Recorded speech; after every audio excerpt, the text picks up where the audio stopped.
하나님 말씀 갈라디아서 5장 22절 23절입니다.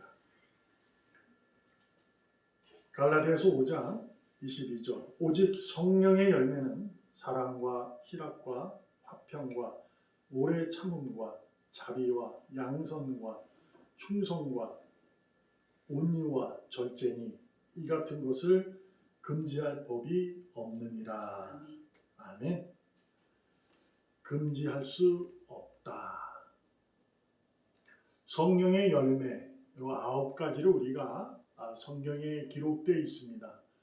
그 열매, 그것은 세상이 그 무엇으로도 금지될 수 없다라고 성경은 분명히 말씀하고 계십니다. 우리가 한번 생각해 보면 성령의 열매라고 했을 때 그 9가지를 보게 되면 이것은 세상에서 말하는 좋고 아름답고 옳고 사랑스러운 뭐 그런 거 아닙니까? 그러니까 인간적으로도 좋은 거고 윤리적인 것이고 그런 거예요. 이 세상에 의한 것도. 근데 성령의 열매가 그렇다는 거죠.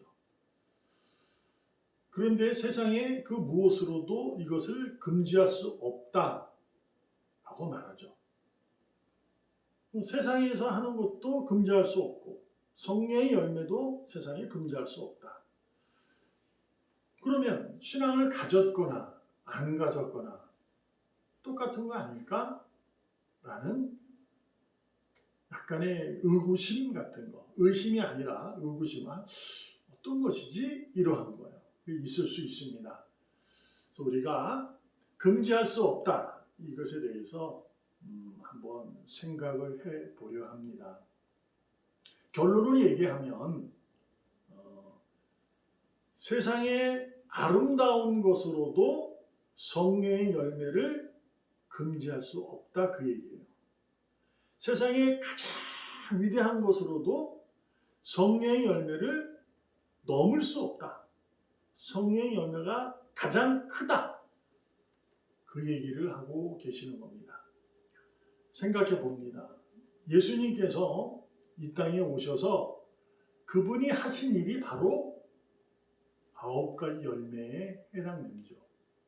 그렇잖아요. 9가지 열매를 잘 생각해 보면 예수님이 이 땅에 오셔서 그 일을 하신 거예요. 그렇게 모든 일을 자신을 억압하고 죽이려까지 하는 그들을 용서하고 사랑하고 그렇잖아요. 참아내고 그랬잖아요. 그래서 그 예수님을 기억하면 돼요. 그러나 가만히 또 생각을 해보면 이 땅에 성인이라고 하는 자들, 부처, 뭐 간디, 뭐 이런 사람들 봤을 때 그들 또한 이렇거든요. 그래서 그들과 같이 예수님을 성인이다 이렇게 세상은 말하고 있어요. 그렇게 이해할 수 있잖아요. 그러니까 이 세상의 일은 이렇게 9가지 열매의 일은 누구나 그래도 그나마 인격적으로 성숙한 사람은 가능할 수 있는 거예요. 근데 우리가 이것을 성경에서는 성령의 열매다라고 딱 말해요. 자, 그러면 생각해 보는 거예요. 성령의 열매. 그렇구나. 성령님이 주신 열매구나. 성령이 내 안에서 그 열매를 맺는 거구나. 이렇게 이해할 수 있어요. 그러면 성령이 뭐 하는 분인가라고 생각해 볼 수 있는 거죠. 그것은 뭐 답이 있죠. 예수님께서 자신이 가야 한다. 나는 십자가로 죽어 무덤에 내려가 부활하여 그리고 하늘 영광의 그 자리 아버지의 우편에 가야 한다. 그러나 너희는 두려워하지 말아라. 내가 보혜사 성령을 너에게 보낼 테니 그 성령이 너희를 가르치고 너희를 지키고 함께 해주실 것이다. 그러나 그가 하는 일은 그분이 하는 일은 내가 이 땅에서 하였던 일, 가르쳤던 일들을 너에게 생각나게 하고 또한 거듭되고 또한 반복적으로 지속적으로 가르칠 것이다 라고 말씀하고 계시는 거죠. 자, 여기서 다른 거예요. 성인하고 세상하고. 어떤 의미로 이해될 수 있느냐. 예수님이 이 땅에서 하신 일에 성령이 오셔서 생각나게 하고 가르친다고 했어요. 지속적으로 끝까지. 자, 먼저 생각해 봅니다. 예수님께서 십자가의 사랑으로 의인으로 만드셔서 하늘 보좌에 앉으시고 성령을 보낸 이유는 아직 그때 어둠의 권세가 있는 때예요. 그래서 의인들이 어둠에 가려져 빛이 사그러지지 않도록 성령께서 그 일을 하신다 이 얘기예요. 빛을 밝힐 수 있도록. 그러니 지금도 우리는 예수님이 이 땅에 오셔서 겪었던 신앙을 지켜내고 사랑을 드러내고 용서하실 때 여러모로 당했던 그 고난을 겪는 거예요. 근데도 예수님께서 그것을 꿋꿋하게 그 일을 걸었던 건 바로 성령님이 그것을 통한, 그러니까 그 열매로 인해서 그가 그 일을 했던 거죠. 자, 금지되었나요? 세상은 금지됐다고 말할 수 있어요. 십자가로 그를 죽였으니까. 그러나 우리는 아니잖아요. 그렇죠? 성령님이 예수님께서 세상은 성령을 잘 모르지만 예수님이 그 일을 하시고 죽으셨어요. 근데 다시 살아났어요. 이거는 이제 믿는 자만 알고 있는 거죠. 근데 그것을 알게 하신 분이 성령님이에요. 그러니 세상은 금지된다고 생각할 수 있지만 우리는 금지될 수가 없다는 거죠. 하나님의 역사, 그러니까 성령이 하시는 일은 하나님이 계획하신 일을 성자님이 그것을 이루셨고 그것을 성령께서 확신하게 인을 쳐 끌고 가시는 거예요. 변함이 없다. 금지될 수 없다는 거죠. 그러니까 예수님께서 이 땅에 오셔서 회개하라. 천국에 가까이 왔다. 하나님께서 약속하신 그 일을 지금도 어제도 지금도 그리고 내일도 진행될 것이다. 곧 금지할 수 없다라는 의미는 하나님의 약속은 멈추지 않는다는 거예요. 이거 단지 우리가 성령 열매 9가지 열매를 세상에서 말하는 그러한 좋은 세상에서도 있을 수 있는 의미들이잖아요. 다 그 인격적으로 성장하면 다 감당할 수 있는 거거든요. 그렇게 이해하면 안 돼요. 이것은 철저하게 하나님의 약속은 변질되지 않는다는 거예요. 무슨 이해 아시죠? 근데 이것은 알아요. 그런데 우리 입장에서 그래. 그런데 뭐지? 근데 우리가 가끔 이제 이런 생각을 하게 되죠. 우리의 하나님의 약속은 변질되지 않고 멈추지 않고 그침이 없어서 그러니 우리는 그의 믿음에 의해 우리는 강하고 굳세고 두려움 없이 해나가야지라는 생각을 다짐하게 되죠. 그러나 삶이 그런가요? 그렇지 않거든요. 사랑이 필요할 때가 있게 되고 실학이 필요할 때가 온유, 절제, 오래 참음, 자비, 양선, 충성, 절제 이런 것들이 필요할 때가 있게 되잖아요. 그렇지 않잖아요. 맞잖아요. 그런데 우리가 그렇게 결심하면서도 우리가 하나님에 대한 찬양을 가끔 쉴 때가 있어요. 왜 그럴까? 금지될 수 없는데. 우리 입장에서는 그래요. 왜 그러냐면 성령의 열매를 인간적으로 이해하고 있기 때문에 그래요. 세속적, 윤리적으로 이해하고 있기 때문에 그래요. 신앙적으로도 이해해요. 어떻게? 율법이요. 신앙을 율법적으로 이해하기 때문에 그래요. 자, 여러분, 이 의인은 인간적, 세속적, 신앙적 율법 아래에 있지 않아요.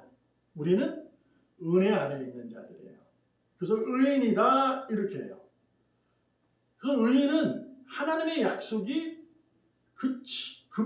세상이 무엇으로 금지할 수 없었던 것처럼 의인은 하나님에 대한 찬양이 금지될 수가 없어요. 그럼에도 불구하고 우리가 가끔 멈출 때가 있어요.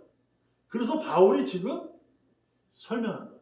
육신의 일과 성령의 일을 혼동하지 말아라. 그런 얘기를 하고 계시는 겁니다. 고린도전서 14장 1절. 사랑을 추구하며 신령한 것들을 사모하되 특별히 예언을 하려고 하라라고 합니다. 자, 고린도 교회는 성령의 은사가 엄청났던 교회예요. 초대교회에서 가장 으뜸으로 생겼던 교회, 하나의 능력이 나타났던 교회예요. 근데 여기서 우리가 알듯이 사랑하라, 이에 대해서 설명하고 있어요. 그러니까 바울이 사랑을 추구하라 얘기는 사랑에 의한 것들을 위해서 신령한 것들을 사모하라 이렇게 얘기하고 있는 거예요. 근데 우리는 어디에 많이 되냐면 신령한 것들에 마음이 있는 거예요. 그러니까 우리가 찬양이 멈추는 이유는 하나님의 때 감사가 잠시 멈출 때는 성령의 열매를 인간적, 세속, 윤리적, 신앙, 율법적으로 이해하고 있기 때문에 멈출 수 있는 거예요. 왜? 신령한 것들을 이해하기 때문에. 그러니까 뭔가 다르게 이해하는 거예요. 인간적으로 이거보다 뭐 뛰어나지 않겠어? 이렇게 이해하는 거예요. 근데 성경은 그렇게 말 안 해요. 사랑을 추구하라. 사랑이 뭐예요? 십자가입니다. 근데 여기서 우리가 십자가에 근거하지 않은, 즉 내가 아무리 성령의 열매가 남다를지라도 성령의 은사가 남과 더 큰 능력을 은사를 가졌다 할지라도 그 능력이 십자가의 사랑에 근거하지 않으면 감사하지 못합니다. 기뻐할 수 없어요. 멈추게 됩니다. 그래서 우리가 신령한 자들이 오히려 이상한 모습으로 드러날 때가 너무 많잖아요. 그런 것을 얘기하고 있어요. 그래서 금지할 수 없다라는 것을 사랑을 추구한다. 십자가를. 그런데 오늘 본문에서도 신령을 한 것을 사모하라 이거예요. 그러나 특별히 예언을 하려고 하라. 이건 내일을 봐라 이런 얘기잖아요. 근데 성경에서 예언이라는 것은 성경입니다. 말씀. 곧 십자가의 사랑으로 신령을 사모하면서 내가 하나님의 자녀로 열심히 하나님께 감사하고 기뻐하면서 그 열매를 맺고 살아가는 거예요. 그런데 이것이 십자가의 그 사랑에 근거해야 되는데 이것이 말씀으로 내가 든든히 서야 십자가의 사랑을 근거해서 그 열매를 맺을 수 있는 겁니다. 곧 하나님께 감사가 그치지 않는 거예요. 그러므로 우리가 이 말씀을 깊이 생각해 보면 이렇게 이해되는 겁니다. 의인은 성령의 열매 그 자체보다 십자가의 사랑 그 아래 무릎을 꿇는 자가 되어야 한다는 거예요. 말씀 앞에 자신을 겸손히 엎드리는 자, 경배하는 자가 되어야 한다. 이것이 바로 오늘 바울이 성령의 열매라고 말한 9가지의 이것들을 금지할 수 없다고 말한 것은 성령의 열매이기 때문이긴 한데 그 자체보다 더 중요한 것은 예언과 사랑이라는 거예요.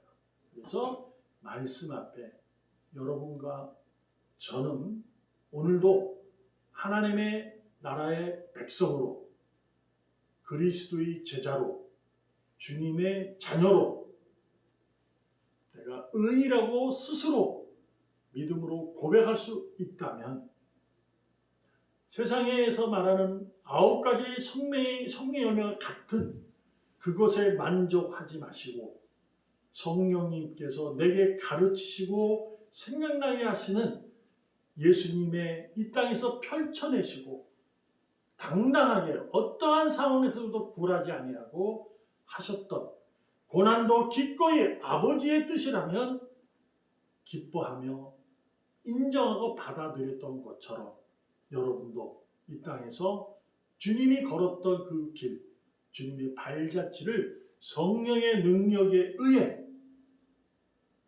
걸어가시기를 바랍니다. 걸어갈 때 기웃거리지 마시고 당당하십시오. 옆에서 뭐라 한다 해도 웃으며 침묵하며 한 걸음 한 걸음 뚜벅뚜벅 걸어가시기를 주님의 이름으로 축복합니다. 기도하겠습니다. 은혜가 충만하신 하나님 감사합니다. 우리는 가야 할 길이 있습니다. 그 길은 오직 그날까지 하나님을 기뻐하고 감사하는 찬양, 하나님을 영화롭게 하는 능력, 오직 하나님만을 이 땅에서 즐거워하는 삶인 줄로 믿습니다.